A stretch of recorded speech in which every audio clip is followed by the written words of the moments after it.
আসসালামু আলাইকুম সবাইকে। সবাই কেমন আছেন? আশা করি সবাই ভালো আছেন। আমি আলহামদুলিল্লাহ ভালো আছি। তো আজকে আমি রান্না করছি হচ্ছে সাতকরা দিয়ে গরুর মাংস। তো কিভাবে রান্না করছি সেটাই আপনাদের সাথে শেয়ার করছি। সো দেখে নিন আপনারা। ফার্স্টেই আমি নিয়ে নিচ্ছি এখানে গরুর মাংস ২ কেজি। দেন পেঁয়াজ দিয়ে দিচ্ছি এখানে আমি। তারপরে দিচ্ছি আদা রসুন পেস্ট। এটা আদা দিয়ে দিলাম। সেকেন্ড হচ্ছে রসুন বাটা ২ টেবিল চামচ।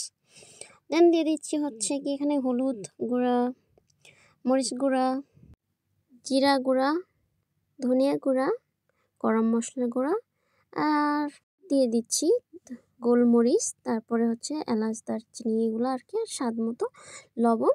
আর এখানে আমি ১ কাপ তেল দিয়ে দিলাম। সো এগুলো দিয়ে আমি এখন সুন্দর করে এটাকে হাত দিয়ে মাখিয়ে নিব। এতো মাখা শেষ আমার। এখন আমি এটা ঢাকনা দিয়ে ঢেকে রাখছি।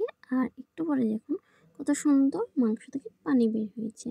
সো এটাতে আপনার সুন্দর কষানো হয়ে যাবে, ঠিক আছে? তো এক্সট্রা এখানে পানি দিতে হবে না এখন। তো পানি দিতে হবে লাস্টের দিকে। এখানে মিডিয়াম জালে দিয়ে আমি রেখে দিচ্ছি। সো দমে এটা হচ্ছে গিয়ে কষানো হবে। সো আপনারা কি করবেন, জাস্ট একটু পরপর জাস্ট এটা নাড়া দিবেন, ওকে? তো এখানে এটাই হচ্ছে কি মেন প্রসেস, যে অনেকক্ষণ ধরে কষাইতে হবে। তো আমার ভিডিওটা যদি আপনাদের ভালো লাগে তাহলে একটা শেয়ার করে দিবেন আর আমার পেজটাকে একটা ফলো দিয়ে যাবেন, ঠিক আছে? আর যদি ভালো লাগে আপনারা বাসায় ট্রাই করবেন, ওকে? সো আমি এখানে সুন্দর দেখুন কি সুন্দর একটা কালার আসছে। হ্যাঁ, আমি কিন্তু অনেকবার মাঝে নাড়া দিছি। এখন আমি দিব গরম পানি। সো এখানে পরিমাণ মতো না, আমি ৩ কাপ গরম পানি করে এখন দিয়ে দিচ্ছি, ঠিক আছে? তো আপনারা গরম পানি করে দিয়ে দিবেন। এখানে হচ্ছে গিয়ে গরম পানি ইউজ করতে হবে, ঠিক আছে? সো গরম পানিটা ইউজ করলে খুব ভালো হয়।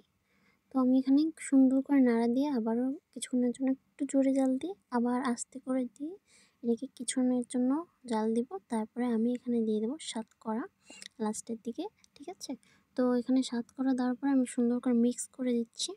আমি প্রায় রান্নাটা করছি হচ্ছে গিয়ে আপনার প্রায় মনে হয় ১-১.৫ ঘন্টা ধরে। হ্যাঁ, তো এটা যখন আমি ফার্স্টে কষাইছি, কষানো কষানোর থেকেই হচ্ছে গিয়ে মাংসটা টেস্টি হয়েছে। আর বিশেষ করে সাতকরা দেওয়াতেও ভালো লাগছে, ঠিক আছে? আমার কাছে দেখতে অনেক সুন্দর লাগেছে, খেতেও তো অসাধারণ হয়েছিল। আপনাদের যদি ইচ্ছা করে আপনারা একটু ট্রাই করতে পারেন বাসায়। হ্যাঁ, আর আমার যদি কোনো কথা হচ্ছে গিয়ে কোনো কথা ভুল হয় তার জন্য সরি, হ্যাঁ? আপনারা ক্ষমা দৃষ্টিতে দেখবেন। কারণ আমি এভাবে ঠিকভাবে করতে পারি না। আমি নতুন মানুষ তো, তার জন্য একটু ভুল হইতেই পারে। সো আপনারা কিছু বলার থাকলে কমেন্ট বক্সে এসে কমেন্ট করবেন, ওকে? সবাই ভালো থাকবেন। আল্লাহ হাফেজ। আর আমার ভিডিওটা ভালো লাগলে একটা শেয়ার করে দিবেন, ঠিক আছে? সবাই ভালো থাকবেন। আল্লাহ হাফেজ। একটা শেয়ার দিতে একদমই ভুলবেন না।